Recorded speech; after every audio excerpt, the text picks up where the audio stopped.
Bom dia, né? Eu acho que a gente pode dizer ainda que é bom dia, só não sei a hora que eu me perdi aqui na hora, deixa eu ver a hora, 11 horas e 18 minutos. Estamos aqui retornando, né, com a nossa live aqui do CREFO, do Camará. O tema hoje é a psicologia no enfrentamento do abuso sexual de criança e adolescente, né? Que dia 19 a gente fez uma live sobre esse assunto e a gente precisa manter como é que eu posso dizer, esse assunto sempre reaceso, né? E devido à pandemia a gente vem percebendo que tem aumentado cada vez mais essa situação de abuso contra criança e adolescente. E com participação, eu terei, deixa eu chamar aqui minha amiga, deixa eu chamar aqui a minha amiga Marcela, só um momento.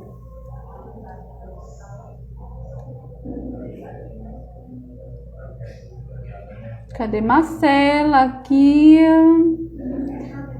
Ai, cadê Marcela? Você sumiu? Achei, né, para participar comigo, né? Marcela, que também é uma colega aqui do trabalho, e a gente, pensando nesse assunto, viemos hoje falar um pouquinho sobre ele. Enquanto isso, né, eu posso dizer que o CREAS é um centro de especialidade que trabalha justamente nesse tipo de violações de direito, né? Violação contra o abuso, exploração sexual, trabalho infantil, violência doméstica, violência psicológica, física, patrimonial. Então, assim, é um órgão público que tem o papel de garantir os direitos, né, que encontram sendo violados por alguma situação. E Marcela, cadê você, Marcela? Oi.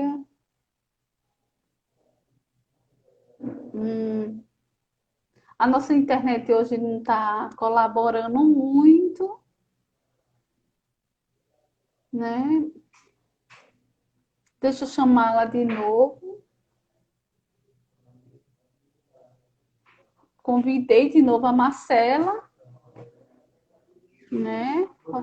A Marcela nada, cadê Oi. você? Oh, chegou!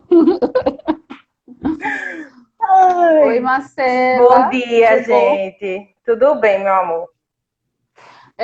Gente, eu sou Luciana, sou psicóloga, né? Esqueci de me apresentar, sou psicóloga do CREAS e também trabalho aqui na rede particular de Camaragibe. E aí eu gostaria, Marcela, que você se apresentasse. Prazer, gente. Meu nome é Marcela Egito. Eu atualmente trabalho também aqui, né, no CREAS de Camaragibe e também atuo em clínica no Recife. Então, Marcela, nosso assunto hoje é um assunto delicado, né? Que é de extrema importância, que é sobre o abuso sexual. E que a gente tem percebido que tem aumentado bastante esse abuso sexual contra criança, adolescente, mulheres também, né? Que a gente tem que pontuar, e que tem sido um problema de saúde pública também. E que a gente percebe que vem acarretando várias consequências. Quais são as consequências que a gente percebe que vem trazendo? A questão médica, a questão psicológica, né? A questões sociais. Aí fala assim, mas questões médicas porque assim, mexe com a saúde da mulher, né? Traz algumas, como é que eu posso dizer, alterações de doenças, né? De doenças venéreas, né? Porque não só na criança, não só no adolescente, não só como as mulheres. Eu acho que o contexto que sofre abuso, ele tem essas consequências. E psicológica, né? Quais são as psicológicas? Né? Ela traz que tipo de consequências? né? Que tipo de sofrimento? Ela vai alterar na questão cognitiva e vai alterar na questão comportamental. E que vai trazer prejuízo na vida dessa criança, adolescente ou até mesmo mulher, adulto, né? Vamos botar assim, adulto. E as sociais, né? Quais são as consequências sociais que pode causar na vida dessas pessoas, desse público-alvo, né? As pessoas começam a desenvolver medo, né, de estar em público, medo de se expressar em um momento de um trabalho, porque vai acreditar que vai sofrer algum assédio. Começa a desenvolver um processo de isolamento que vai trazer uma patologia psicológica, né? Então, assim, vai interferir no relacionamento, na dificuldade de se relacionar afetivamente, né? De estar com os amigos, né? Porque vai se sentir culpada. A criança também vai ter essa dificuldade. Oi, Marcela. E a gente ainda vê também essa questão de que tudo que aconteceu ainda tem uma grande possibilidade de ser reproduzido, né, quando chegar nele adulto. A gente vê quantos abusos, né? A gente vê que começou na infância e aí quando chegou na vida adulta reproduz. E não reproduz, como Luciana falou, né? Não só como um comportamento agressivo, mas ele realmente vai fazer a mesma coisa, né? E tem muito disso, a gente vê muito disso. É verdade. Até porque nós, os seres, né, a gente somos seres em reprodução. Tudo que a gente aprende na nossa família, se a gente aprende que devemos amar, respeitar, cuidar, né, se comportar de uma forma correta, a gente vai reproduzir isso. Mas se a gente aprende que devemos abusar, bater, né, utilizar de violências psicológicas, como a gente está vendo isso dentro da nossa família, a gente, como criança, né, que a gente pode falar a questão da criança, ela vai acreditar que aquela situação é uma situação correta. E que isso não vai ter consequência, até porque ela é criança. Se eu estou vendo meu pai e minha mãe, né, fazendo esse tipo de reação, se eu sofro isso, violência, abuso, como criança, eu vou achar que isso é normal. E, na verdade, isso não é normal, isso não é o correto. Né? Cabe a gente, adulto, proteger para que esses comportamentos não sejam repetidos. Isso. E essa proteção, essa proteção, a gente vê que começa até no cuidado de como vai fazer a composição na hora de dormir dentro de casa, porque a gente sabe que o abuso, ele não está só numa violência, né? Ele está também na exposição que aquela criança vai ter a alguma coisa, né? Tá ligado à exposição dele, seja uma rede social que viu alguma coisa, seja um YouTube, um vídeo, ou seja o ato de fato que às vezes a gente sabe que pode uma criança presenciar assim. E aquilo ali acaba sendo um abuso. E nisso que gera essa, assim, porque a criança e a criança mais do que o adolescente, eu acredito, porque o adolescente ainda tem um pouco mais de consciência do que está acontecendo, mas é um choque. E é justamente quando choca a criança que aquilo ali gera o trauma de imediato, né? Verdade, verdade. Até porque existe uma diferença entre interação sexual e o abuso, né? A interação está muito relacionada a quê? A toque, a carícia, né? Que isso já a gente pode ver que já é um início para o abuso, né? Aí vem, entra o sexo oral, por exemplo, dar beijo, criança, adulto dando beijo em criança, isso já pode ver que é uma interação sexual, né? A questão de colocar, assistir filmes pornô na frente de criança, a gente já está estimulando um comportamento inadequado, né? E o abuso em si, a gente pode dizer, o contato físico, o assédio, né? A exposição de imagem, que às vezes a gente coloca roupas tão sensuais nos nossos filhos, né? Esquece que do outro lado existem pessoas observando. Que cuidado é esses? Né? Às vezes a gente expõe comportamentos de exibição sexuais dentro de casa que a gente também está estimulando para o abuso. Ah, não, mas a menina pode ficar só de calcinha, mas tem um homem dentro de casa, né? A gente não sabe quem é essa pessoa que está dentro de casa, se essa pessoa pode vir causar alguma violência sexual. A questão da pornografia mesmo, né? Quantas pessoas assistem, mostra para a criança, ensina a criança que aquilo ali é correto. Né? Então, assim, são realmente várias coisas que a gente pode parar e começar a observar no nosso dia a dia, Marcela. Isso. É verdade. A gente tem, assim, a gente observa que são detalhes, são pequenos detalhes que a gente, às vezes, passa despercebido, né? E que, se você não cuidar, aquilo ali pode se tornar. E aí, eu acredito que esteja justamente nesse momento a importância do afeto, né, tanto da família, né, questão assim, dos laços afetivos que são criados, quanto de outras pessoas, porque a criança está exposta a diversas situações, a diversos locais onde pode acontecer, da mesma forma como também está exposta a diversas pessoas que ela pode criar um vínculo afetivo, né? E aí esse é o papel importante das pessoas que estão em torno dessa criança, de ficar observando estes comportamentos, né, que você tinha citado, e além dos comportamentos, estar realmente próximo. São essas pessoas que vão ali ficando próximo e dando todo o suporte necessário.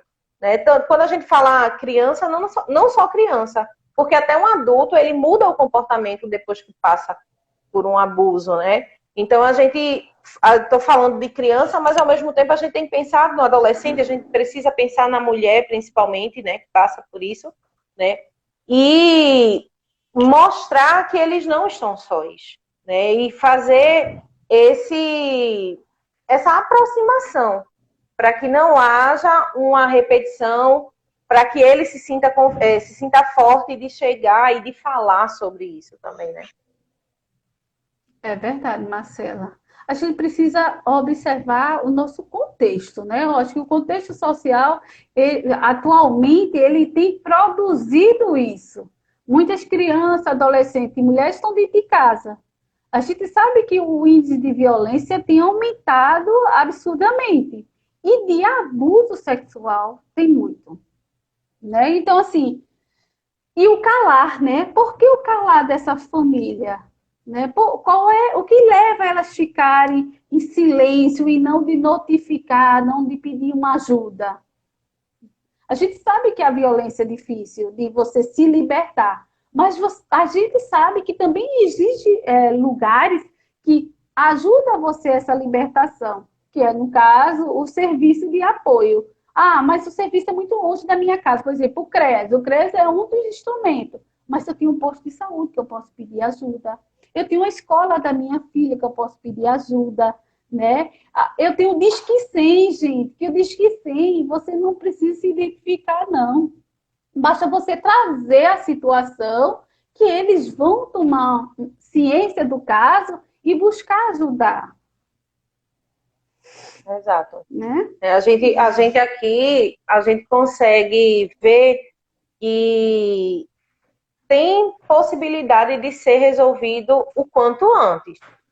Agora, a gente também compreende, né? A gente até como casos que chega para a gente, que é difícil. Às vezes é necessário fazer o processo inverso, né? Fortalecer primeiro aquela criança, aquele adolescente, aquela família que está ali, né? Passando por essa situação, para depois existir a denúncia. Né? Ainda tem essa questão que, às vezes, existe a denúncia assim, existe a suspeita, né? Como casos que a gente recebe aqui, né? Existe a suspeita, não foi confirmado, mas aí a gente tem aquela necessidade de fazer a escuta, depois da escuta, fazer o fortalecimento para depois a pessoa se sentir, agora sim, eu posso ir fazer uma denúncia e prestar queixa realmente. Né? A gente já viu casos disso, dessa forma, né? Acontecerem dessa forma aqui. Exatamente. O serviço do CREA é justamente isso, é uma escuta especializada para poder dar esse suporte.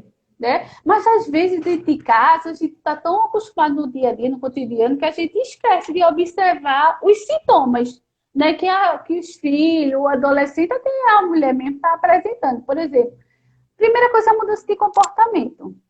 Você percebe que tem uma criança que era amável, que gostava de certas coisas, por exemplo, gostava de brincar com o ursinho, ou que gosta de docinho, de repente a pessoa começa a ficar mais agressiva, assim, mais tímida, mais isolada. Oi, o que está acontecendo? A partir desse comportamento, já se pode buscar uma ajuda para saber o que está acontecendo, porque essa pessoa já está entrando no processo de sofrimento. Ela começa a fugir, por exemplo, vamos sair, saia com seu pai, saia com seu padrasto, saia com seu irmão, saia com seu tio, você vai com o seu vizinho. Ela já não quer mais. Ela já prefere ficar sozinho, isolada, porque vem vários pensamentos, pensamento de culpa, né? Que a mãe vai descobrir que eu estou fazendo coisa errada, né? E onde, na verdade, essa pessoa é a vítima e que está sofrendo. Mas ela, E ainda é o medo de dizer, ser abusado novamente, né, Lu? Também, também. E aí começa a chorar com mais facilidade, né? Essa menina tudo chora, esse menino tudo chora. E ninguém sabe por que ela está chorando. Que às vezes é uma maneira de dizer, socorro, me deixa aqui, eu não quero ir. Quantas crianças dizem assim, não quero ir, não.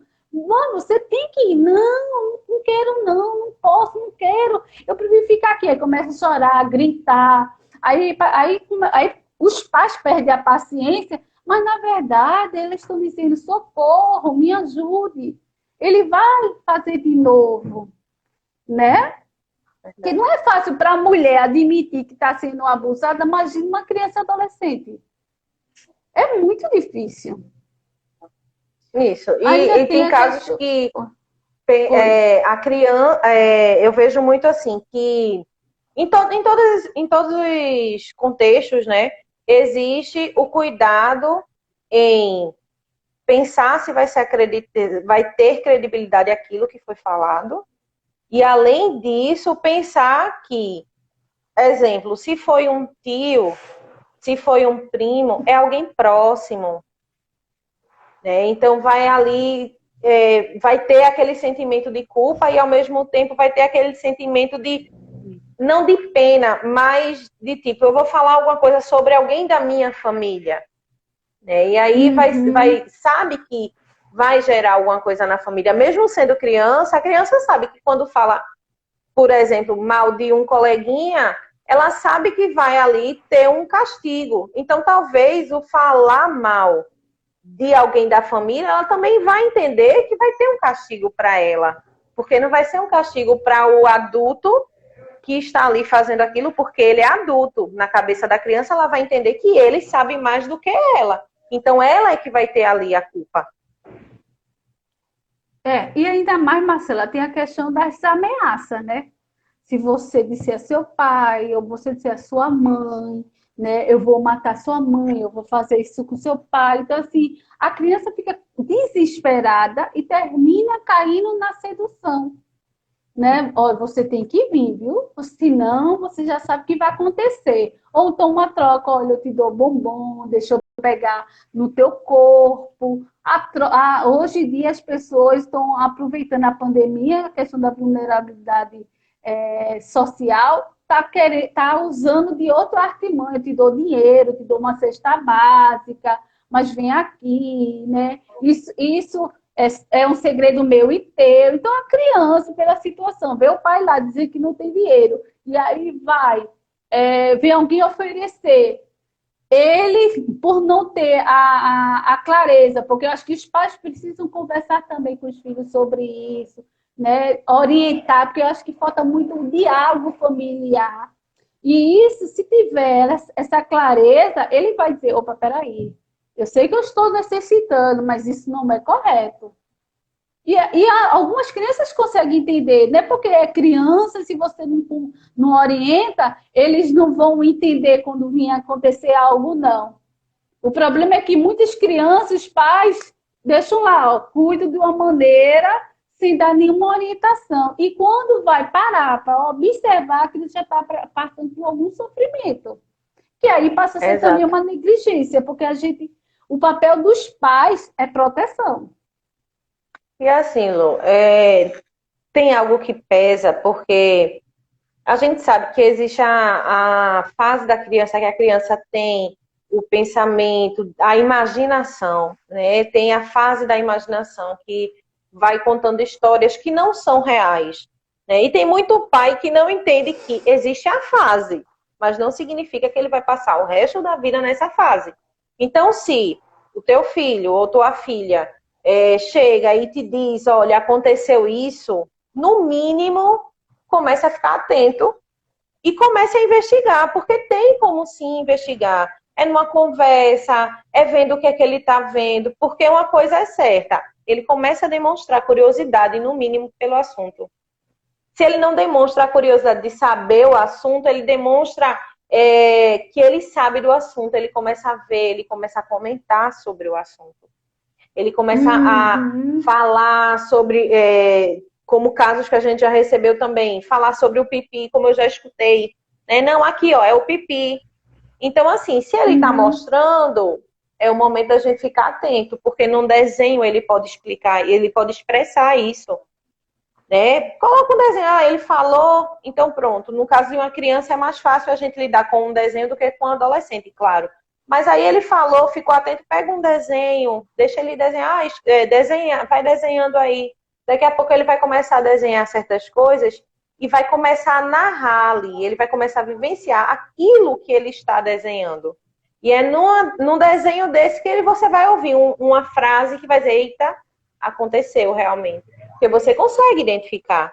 Né? A gente sabe que existem formas, claro, que o psicólogo ele tem uma escuta mais especializada, porém, isso não significa que, através de alguma coisa que a sua criança, melhor do que ninguém, né? O pai e a mãe, através de alguma frase, algum detalhezinho que a gente dentro da escuta, talvez a gente não consiga pegar. Mas vocês dentro de casa, na vivência com eles, conseguem pegar essa fala, esse detalhe, e quando traz pra gente, a gente consegue juntar as peças do quebra-cabeça, né?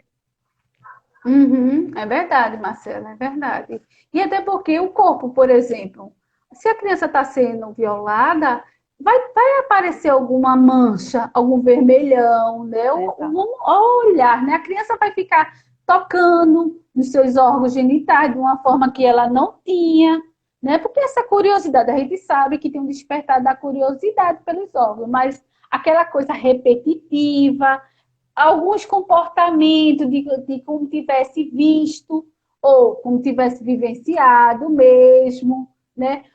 Comportamentos sensuais, né? Que a criança começa a desenvolver, que é alguns dos sintomas que a gente precisa observar. Uma Né? coisa A que criança acontece... começa a fazer pergunta, desculpa, Não, por exemplo, alguma coisa sobre o órgão do papai, da mamãe, né? E às vezes assim, é curiosidade, sim, mas quando ela perguntar, chega a pergunta de volta, mas por que você quer saber sobre isso? Ah, porque titio me mostrou. E aí? Se eu não pergunto, né? Porque a criança está dizendo, não, por que isso? Por que aquilo? Pergunta a criança, porque a criança ela vai dizer. algo Oi, que a gente Marcela, pode fala ficar aí. atento também, né, é a questão dos sonhos. Né? Muitas crianças, elas falam que, eu sonhei, quando na verdade às vezes não é sonho. Ela diz que foi sonho, mas ela vivenciou aquilo na hora que estava dormindo.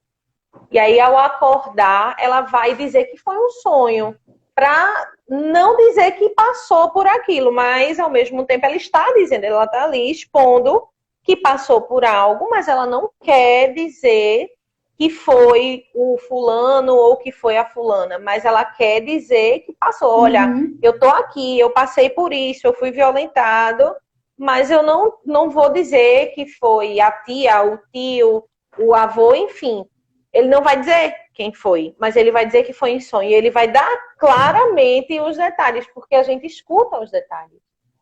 É importante exatamente a chave do abuso, principalmente com crianças e adolescentes, eu acredito que seja os detalhes, Luciana. Não está só nas falas principais, mas os detalhes. Porque é nos detalhes que ele passa exatamente até como ocorreu. E às vezes a gente escutando, eu vi um filme, foi um filme que eu vi. Mas às vezes não é nem filme também, né? Tem muito disso. Eles trazem como se fosse uma história, eles trazem como se fosse um sonho, eles trazem como se eu visse um coleguinha falando, eles trazem como se fosse um filme que assistiram, diversas formas. Porém, por isso que precisa estar atento aos detalhes, porque junto dessa fala vai vir algum comportamento dentro de casa, e junto do comportamento dentro de casa vai vir alguns comportamentos na rua, e aí, juntando, a gente consegue realmente confirmar o abuso, né? E parar para escutar a criança, né? Porque eu acho que a criança ela tem que ser escutada por esses pais. Tem que ter um olhar diferenciado dentro de casa. Porque a partir que a gente determinar, eu quero ser mãe, quero ser pai, eu tenho um dever também de cumprir, de proteger e de ouvir. Não é só de sustentar, de dar educação, não. O amor, a escuta é o amor, né? Eu sentar e olhar para o meu filho, observar como foi o seu dia, o que está acontecendo, é uma maneira de a gente dizer, opa, peraí, mas se eu não faço isso, eu chego em casa, não faço isso, meu filho está mostrando os sinais, né, que precisa de, oi, socorro, socorro, mas se eu não sinto, não escuto, não observo, como é que eu vou conseguir identificar? É verdade. E assim, né, a gente já entende, né, a importância de lidar de forma especial em casos de abuso, justamente porque, como você disse, né, se eu chego em casa, o meu filho está com um comportamento diferente e eu não escuto, qual o amparo que eu estou dando para o meu filho? Né? Então, o meu filho já não sente que está sendo amparado por mim. Já não está sendo amparado por alguém que fez aquilo com ele. Quem ele vai buscar? Se ele não pode contar com você, como pai, como mãe, né? Ou como responsável por ele, quem ele vai contar? Não significa que ele vai estar só. A gente não está dizendo isso, até porque existem formas de a gente amparar essa criança violentada. Porém, se ele não se sentir à vontade de falar com mais ninguém, quanto tempo esse abuso vai se estender porque ele não teve ninguém que pudesse amparar ele? Ou, como a Luciana falou, a gente tem que escutar, mas é escutar, não é ouvir. Porque quando a gente ouve, a gente pode deixar passar, e quando a gente deixa passar, a gente demonstra que não está acreditando naquela criança. E aquela criança, ela precisa entender que sim, ela está sendo ouvida e está sendo... e ela precisa ter a certeza de que aquela pessoa está acreditando nela. Né? Se ela se sentir segura neste ponto de falar e ser ouvida e ser escutada, então ela vai ter ali forças para continuar falando. Eu estava lendo uma carta de uma psicóloga e ela falava justamente que ela sofreu abuso. E não foi uma vez, foram diversas vezes durante a adolescência dela. Era ela e uma irmã, e nisso que ela sofria esses abusos, tanto ela quanto a irmã, só que em dias diferentes, em situações separadas, por pessoas diferentes. Até que um dia ela sofreu o abuso por um primo dela, e nisso que ela sofreu esse abuso por um primo, ela se sentiu confortável de falar à mãe, porque de todas as outras vezes que ela passou pelo abuso, ela já tinha falado com a mãe, e a mãe, no mínimo, ficou chateada com a situação e tentando resolver como podia. naquela época a mãe não tinha tanto conhecimento, né, a respeito de como fazer, mas o que ela podia fazer por aquela filha, ela estava ali e estava fazendo. E então, depois que ela teve força de falar para a mãe, justamente porque ela sabia que a mãe estava acreditando nela, aí foi quando ela fez, agora tudo mudou, porque agora eu sei que eu tenho alguém do meu lado que vá comigo. E foi quando ela começou a denunciar realmente todos os abusos, aí foi para a delegacia, prestou queixa.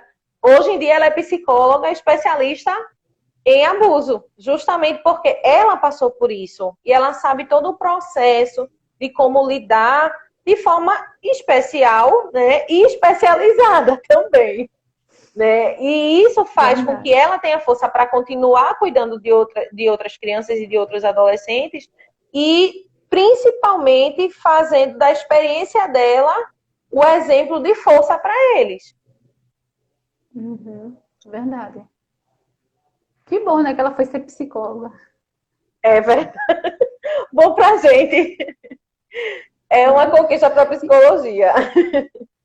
É verdade, né? É uma pena para ela ter passado por isso, mas que bom que ela Isso. conseguiu ressignificar a vida dela, né? Porque a gente sabe que muitas vítimas de violência, elas desenvolvem vários transtornos, como depressão, ansiedade, transtornos alimentares, né? Que aí ninguém fala, poxa, transtornos alimentares pode ser um dos sintomas, é, distúrbios sociais, alterações de humor, estresse pós-traumático, né, que é o TEP, e a ansiedade, que acho que é o mais visualizado, né?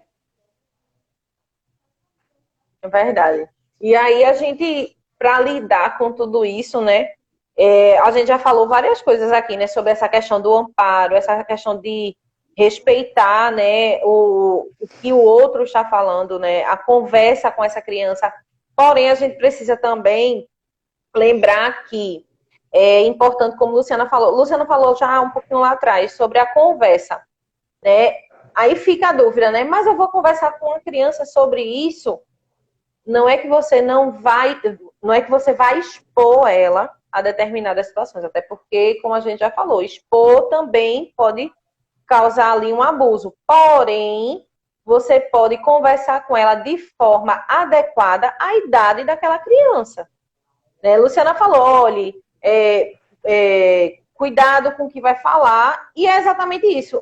Um exemplo claro, se você tem uma criança de 4 anos dentro de casa, e você chega, olha, aqui, só quem pode tocar é a mamãe, porque a mamãe está dando banho em você. Já é uma forma de você estar conversando com aquela criança a respeito disso. Então, ela já sabe que só a mamãe pode tocar, ninguém mais pode tocar. Eu conheço uma família que a família que morava na casa era enorme, né, muito grande. E aí o que aconteceu? A mãe colocou só ela e a madrinha para cuidar da criança. Então nem o pai tocava, ninguém tocava. E quando ela foi morar com essa madrinha, aí a madrinha, a madrinha foi morar em outra casa e ela foi junto com a mãe. E aí a madrinha casou. E nisso que a madrinha casou, quando foi na hora de dar banho, aí estavam lá, né? Todo mundo na pressa, eu acredito que para sair, não entendi direito como era o contexto, mas aí o esposo da madrinha foi dar banho. E apesar de ser uma pessoa confiável, todo mundo já confiava nele e tal, mas aí a criança fez, não, aqui só mamãe e madrinha. E aí freou. Então, porque ela aprendeu. Justamente isso. A gente precisa respeitar as idades, mas não deixar de conversar sobre isso com qualquer que seja a idade. Existem formas de a gente falar e da criança entender. Né? E até aí, porque, Marcela, ela tem que... Desculpa. Pode falar. É porque, pegando teu gancho, ela aprende a se defender. Entendeu? Porque tudo, quando a gente orienta de uma forma correta, ela vai saber dizer não. Né? Naquele momento exato. Veja o exemplo. Imagine se ela soubesse que qualquer um podia dar banho nela. Ela ia estar, não sabia nem se aquela pessoa seria um abusador. E ela estava sendo propícia a isso, né? Estava levando ela para essa situação. E a partir que ela deu não, ela ó, conseguiu se defender, né? É verdade.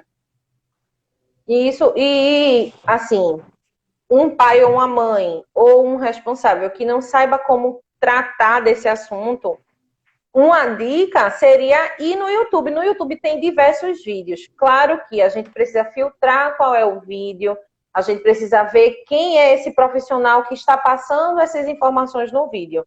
Né? Porque todo mundo faz vídeo para YouTube de diversos assuntos, até assuntos que a gente sabe que não tem nem propriedade para falar. Mas aí a gente tem que filtrar. Exemplo, procure sempre ver o assunto com um psicólogo, com um especialista, porque quando são perfis responsáveis, quando são perfis realmente, verdadeiramente profissionais, eles colocam lá que são psicólogos. Não vão deixar algo solto para você entender como você bem quer. Ele vai estar lá dizendo, olha, eu sou psicólogo e o vídeo fala sobre isso. Normalmente tem falando exatamente assim, psicólogo falando sobre tal assunto. Você pode procurar dessa forma que vai aparecer. E aí tem diversos vídeos para diversas idades que você pode colocar. Se você não tiver como conversar, mas aí coloca o vídeo e vai observando que ele vai estar ali olhando o vídeo e depois aí puxa a conversa. Já é uma forma de abrir um diálogo, pelo menos. Né? E a gente tem que lembrar que já tinha até citado, Lu, essa questão de dar credibilidade ao que a criança ou o adolescente está falando. Falei também sobre a investigação, né? Como a gente precisa fazer essa investigação posterior a essa investigação, confirmado que presta queixa. Não tem necessidade de ficar esperando. Ah, eu vou esperar porque é alguém da família. É alguém da família, mas nesse momento está fazendo mal para o teu filho ou para a tua filha. É alguém da família, mas está fazendo mal para a tua própria família. Está te expondo a algo pior. Não é? Então, a gente precisa, sim, fazer essa queixa. E, no decorrer dessa queixa, também tem uma outra questão que precisa ser feita, né? Que são os exames. Infelizmente, a gente sabe que geram traumas, né? Que aí a gente lida pela parte psicológica, porém, geram lesões e podem gerar doenças e podem gerar uma gravidez. Dependendo da idade, né? Infelizmente, hoje em dia a gente vê criança de 10, 12 anos que mesmo que não tenha o corpo estruturado para gerar, mas gera por conta de um abuso. Então, tem tudo isso que a gente precisa ficar atento. Aconteceu ou está em dúvida? Vai lá fazer. Faz o exame, faz um acompanhamento médico. Se for necessário fazer prescrição de medicamento, o médico ele vai prescrever. Se for necessário encaminhar para psicólogo, encaminhar para psiquiatra, também vai ser encaminhado. Você não estará só. Luta aí. Tá. Você não estará só, né?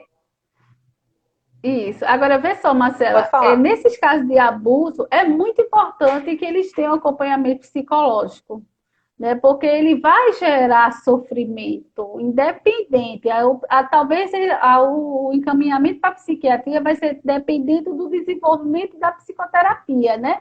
De como é que o psicólogo vai perceber a questão do sofrimento. Travou aquilo. E agora melhorou?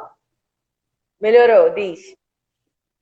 Eu estou falando a questão que, em caso de abuso, seja com criança, adolescente ou com mulheres, é muito importante a psicoterapia, porque vai causar um sofrimento e que vai precisar ser trabalhado. No caso de encaminhamento para o psiquiatra, dependendo da psicoterapia, né, e o psicólogo verificar se há essa necessidade, se faz. Se não, em algumas abordagens conseguem trabalhar. Mas os dois é fundamental. Né? O médico é necessário, certo? O psicólogo também é mais do que necessário. E o psiquiatra também será necessário. Agora, sim, no primeiro caso, a saúde, né, para ver como é que está a questão, né, como você falou, e o segundo é o suporte, porque tem criança que vive no acompanhamento psicológico o resto da vida, Porque, às vezes, o trauma é tão grande, as consequências é tão grande, que ele não consegue ressignificar a vida dele, não. Ele trava, atrapalha na questão laboral, na aprendizagem, no trabalho, né, no futuro, na questão, na busca profissional. Então, traz muita consequência. Então, assim, é fundamental. Isso. O psicólogo é indispensável, né? Na verdade. Nesses casos é indispensável. E não só para quem sofre o abuso, mas para a família em determinadas situações também é necessário. Porque, digamos, né, um exemplo, se a gente pega uma mãe super protetora, né? E aí, por um descuido, digamos que ela entenda como um descuido, né? Acontece um abuso. Como aquela mãe vai ficar? Né? Então, assim, uma situação que a gente pode vivenciar, a gente pode acontecer de chegar uma situação dessa e a gente vai precisar lidar com os dois, com a criança e vai precisar sim lidar com a mãe, porque a mãe ali naquele momento vai se sentir culpada também. Poxa, eu cuido tanto do meu filho, eu protejo tanto, não que seja bom, né, proteger demais, às vezes a criança ela precisa sim passar por algumas situações que a mãe superprotetora priva ela de passar, mas aí tem toda aquela culpa que também vai ser gerada na mãe. Então, aquele vínculo ali também vai estar se esfacelando. Então, a gente vai precisar ali reestruturar aquele vínculo também. Então, não é lidar não é só com a criança ou com o adolescente, vai lidar com a família. Você vai estar ali no atendimento terapêutico de todos. Se você parar para pensar, é exatamente isso. Você vai, lógico, o seu cliente, seu paciente principal vai ser um, mas os demais ali ao redor vai ter uma necessidade de ser acompanhado, dependendo da demanda, assim. É verdade. A família, ela precisa desse suporte. Isso. A família em geral, né? A família, o pai, o irmão também, né? Porque não vai entender por que a irmã está sendo acompanhada, né? Isso. E que é importante, altera toda a dinâmica familiar. É verdade. Aí, em relação a essa questão da dinâmica familiar, né? A gente já entra aí em um outro pensamento a respeito de quando se tem o apoio. Aquela nadadora Joana Maranhão, ela foi abusada por um técnico dela, né? Há um tempo atrás. E esse técnico, né? Fazia os abusos e ela prendia para si, porque era alguém da confiança da família e tudo mais. Então, depois de muitos anos, depois que ela entendeu, depois de adulta já, foi que ela veio expor que sofreu esse abuso. E graças a ela, né, hoje a gente tem, de fato, a Lei Joana Maranhão, que vem proteger essas vítimas de abuso posterior a 20 anos, né? Ou seja, o crime de abuso ele só vem prescrever depois de 20 anos. Ah, Marcela, como assim? Depois que a criança ou adolescente completa 18 anos, é que começa a prescrever o crime. Então, você tem uma criança que passou por um abuso aos 9, mas aí só aos 18 ele foi e denunciou. Então, tem 20 anos aí. No caso, até os 38, se ele denunciar, está dentro do prazo de denúncia.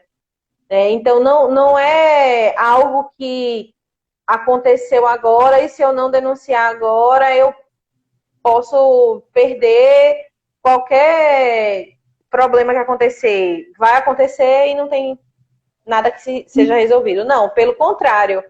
São 30, no caso, até os 38 anos, uma criança que foi violentada, ela pode sim denunciar. E sendo denunciado, vão sim atrás da pessoa que fez a violação. Que foi o que aconteceu com Joana Maranhão. É verdade, porque muitas vezes vai assim, poxa, aí chega aqui no CRES, por exemplo, que o CRES, por trabalhar essas violências, né, diz, eu fui abusada quando era criança, eu vou falar por quê? Porque a partir que a gente denuncia, a gente notifica, a gente está protegendo outras pessoas. né? A gente não vai só fazer ele ser responsabilizado por um crime, mas como eu vou proteger aquelas pessoas que podem ser outras vítimas dessa mesma, né? Ela vai ficar impune? E que bom que veio essa lei, né, Marcela?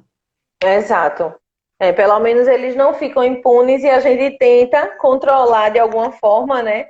Para que outros não sejam lesados também, né? E aí, junto Uhum. com esse controle, né, tem o CREAS, como a gente já tinha citado, né, que a gente faz um escuta, a gente dá um suporte, e tem a delegacia, que a gente também já tinha citado, né, de ir lá e prestar a queixa mesmo, e fazer queixa porque é necessário, né, uma forma de segurar é justamente essa. Quando a gente faz a denúncia, a gente diz quem é o Uhum. abusador, tudo facilita, né, porque Uhum. aquele exemplo que eu falei, né? Ah, se foi num sonho e ela não verbaliza quem foi o abusador, fica mais difícil. Mas a partir do momento que você sabe quem é o abusador, tudo melhora. Não que não vá poder denunciar. Sim, vai poder denunciar, mas vai ser mais difícil se você não souber tantas informações. Mas se você já tem informações, tudo fica mais fácil. O processo diminui o tempo de resolução, né? É É mais rápido verdade. de se resolver. Isso. E até porque no CREAS, o que, que a equipe do CREAS vai fazer? Ela vai fazer a escuta, vai identificar, identificando, ela vai notificar o Ministério Público, certo? E pode também notificar o Conselho Tutelar. Porém, o CREAS não pode notificar a delegacia, porque não é o nosso papel. O CREAS Exato. pode encaminhar para a saúde quando o usuário ainda não está tendo suporte. A gente encaminha para o suporte psicológico, pois a equipe do CREAS não faz psicoterapia. Né? Eu sempre Exato. trago essa importância para entender que nós, psicólogos, não fazemos um trabalho ambulatorial. E quem pode fazer esse trabalho psicológico, né, para que a pessoa tenha qualidade de vida emocional, é na saúde. Então, a gente, Isso. por compreender que o abuso sexual traz muitas consequências psicológicas, a gente encaminha, né? E quem vai fazer a responsabilização do culpado, né, que vai cobrar, aí vai ser a questão da justiça. O nosso Isso. papel é de identificar, de ajudar e ser mediadoras desse serviço todinho, né? Exatamente. Aí, no caso, Lu já citou também, né, o conselho que quem passar por um abuso, né, a família que quiser ir no conselho também pode sim fazer a denúncia no conselho. E, além disso, eu sou um vizinho, mas eu sei que houve o abuso. Eu posso denunciar? Pode. Não tem problema nenhum em denunciar. Ah, mas eu não queria porque é um vizinho muito querido, eu gosto muito dele, apesar do que ele fez e tal. Diz que sim. Diz que denúncia. É sigiloso, é gratuito, pode ser feita a denúncia do mesmo jeito. Vai ser ouvida a parte que fez a denúncia lá no atendimento e a partir dessa denúncia a gente vai, no caso, o Disque Denúncia vai fazer todos os encaminhamentos necessários, vai solicitar os órgãos necessários que faça essa escuta com a família, que seja observado, que é um dos nossos papéis, né? É a visita, se for necessário, né? Fazer uma visita para observar qual é o contexto que essa criança, esse adolescente está inserido, justamente para poder a gente restabelecer esses vínculos errados, né? Que foram criados erroneamente, né? É verdade, Marcela. E até a própria família dentro de casa, né, pode ligar para o Disque 100, não precisa dizer que é a família. Né? Poxa, Isso. eu estou vendo, eu sei que é o meu marido, né? É o meu companheiro. Criar coragem, porque eu acho que precisa criar coragem. Eu sei que é difícil, né? Saber que a sua filha ou seu filho está sofrendo abuso, mas eu preciso criar coragem para defender. São pessoas que dependem de mim, né? São pessoas que eu trouxe ao mundo para cuidar. Então, qual é o meu papel? Né? De cuidar, então também é de proteger. Isso tem que ficar muito claro. Exato. E assim, é um comportamento suspeito. Mas se for um comportamento muito suspeito, é melhor que seja denunciado do que se ficar calado. Porque imagina se você cala e algo realmente está acontecendo. Quanto tempo isso vai continuar acontecendo para que seja exposto de uma outra forma? Porque você já sabe e não está falando. Você já desconfia e não está falando. Exemplo, meu filho tem uma filha e vai dar banho na filha e passa 2 horas no banho com a filha. 2 horas não é um tempo de banho. O que é que essa criança está fazendo dentro do banheiro com o pai? Mas é o pai dela que decide, certo? Mas algo está errado. Mesmo que você não queira entender que algo está errado, mesmo, ou melhor, que não queira aceitar que algo está errado.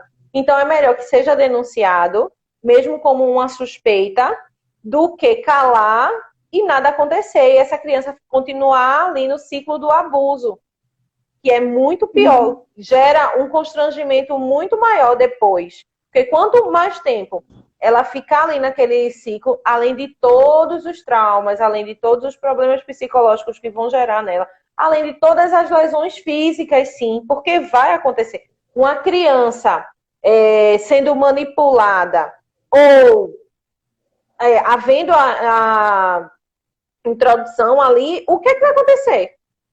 Ela vai estar ali numa situação onde totalmente lesionada fisicamente, né? Então, o que é que eu posso fazer para ajudar? É exatamente isso, eu tenho que denunciar. A gente precisa ter esse olhar, essa sensibilidade, né? Porque a gente precisa se sensibilizar com o sofrimento daquele que está passando. A gente precisa ter empatia pelo outro. Se eu sei que está acontecendo, ou se eu suspeito, mas é uma suspeita muito forte, vamos fazer a nossa parte? Porque imagine, se você se colocando no lugar do outro, né? Se fosse comigo, será que eu sabendo que está acontecendo, como é que ia ser? Verdade, Será que eu ia ficar feliz em saber que alguém sabia e não falou nada? Né? Melhor que seja dito. Você tá, mesmo que você não goste daquele vizinho, mas você está protegendo uma criança que não tem culpa e às vezes nem sabe o que está acontecendo. Só está acontecendo com ela, mas ela não sabe. Imagine tantos problemas psicológicos, tantos problemas dentro da família mesmo, você está evitando que aconteça por conta de uma denúncia que você fez, mesmo que seja apenas uma suspeita. E possa ser que nem seja, né? Possa ser que seja uma outra coisa, mas procura o serviço. Não tem isso. Quando a criança muda o comportamento, fica atento, alguma coisa está acontecendo. Né? Se não é um abuso, é algum problema emocional que ela está passando, um bullying, qualquer outra coisa na escola, mas vamos buscar prestar mais atenção aos sinais e começar a buscar rede. Existe a rede no município. Né? Eu preciso. Qual é a rede que eu mantenho mais acesso? É a saúde? Olha, da saúde, pega orientação, procura o CRAS, procura o CRES, né? Procura a escola, mas vamos tomar atitude. Eu acho que a gente não pode ficar de braços cruzados, a gente tem que tomar atitude em relação aos cuidados às crianças, né? Verdade. Nossa, verdade. Que mais, Marcela?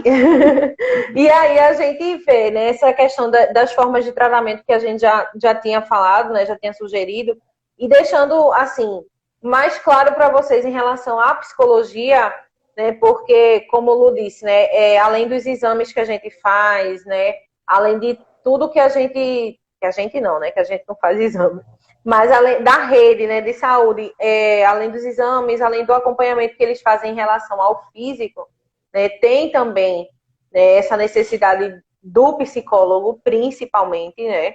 E uma das principais ações do psicólogo é justamente esse amparo que às vezes a família não tem. Né? Então tem todo esse amparo, essa questão de ajudar a lidar com todos esses transtornos que podem ser gerados, com os distúrbios que podem ser gerados, com os medos que vêm, porque não são poucos os medos. Como o Lu disse, existem diversos medos. É medo de socializar, é medo o medo de ficar sozinho também existe. né? Tanto o medo do socializado, do estar exposto a outras... Oi? Lu? Eita, Marcelo, eu não escutei tu falar não, mas realmente o psicólogo ele é primordial, né, nesse processo, que eu acho que é um dos mecanismos que possibilita nessa escuta e chegar na de Exato, identificação, né? É porque o psicólogo ele vai ali, né? Ajudar a lidar com Não os estou te transtornos. ouvindo, Não tá o ouvindo? teu áudio caiu. Tá Eu vou, cortando, tá sa... cortando. eu vou Mas eu sair e queria entrar de novo. agradecer, porque o nosso tempo já está acabando, já está nos finalmente. Mas, Marcela, agradecer a parceria, né? Foi muito bom estar com você, né? Eu espero a gente poder realizar futuramente outras, né? Vai depender da parte Vamos do céu, sim. graças a Deus. Mas o assunto é um assunto pesado e eu acredito que a gente conseguiu fazer um assunto ser um pouco mais leve, de acordo com as nossas experiências, né? Mas obrigada. Por nada. Também agradecer ao CAPS, a Nogueira, a Unidade de Saúde Francisco, Joyce Araújo, Rosemary, Mirela Galvão, Luiz Cisa, Cícero Fonseca, o CRES de Sapucaí, Rio de Janeiro, o CRES de Bom Pastor, Carol Albuquerque, Andréa Carlos, Luiz Marcela, Carlos Ouro Preto, Karina Dantas, Fernanda Azevedo, Conceito Tela Dantas, Fátima Rena, Thalita, Monique, Paulinha Carvalho e Júlio César. E acho que eu acho que é Euron, não sei, não deu para entender o nome da pessoa. Eurion. Mas obrigada a todos, pela participação. Eu que agradeço, viu, Lu? Ótima parceria. Espero realmente que a gente reproduza essa parceria e outras possibilidades aí que vão surgir, se Deus quiser.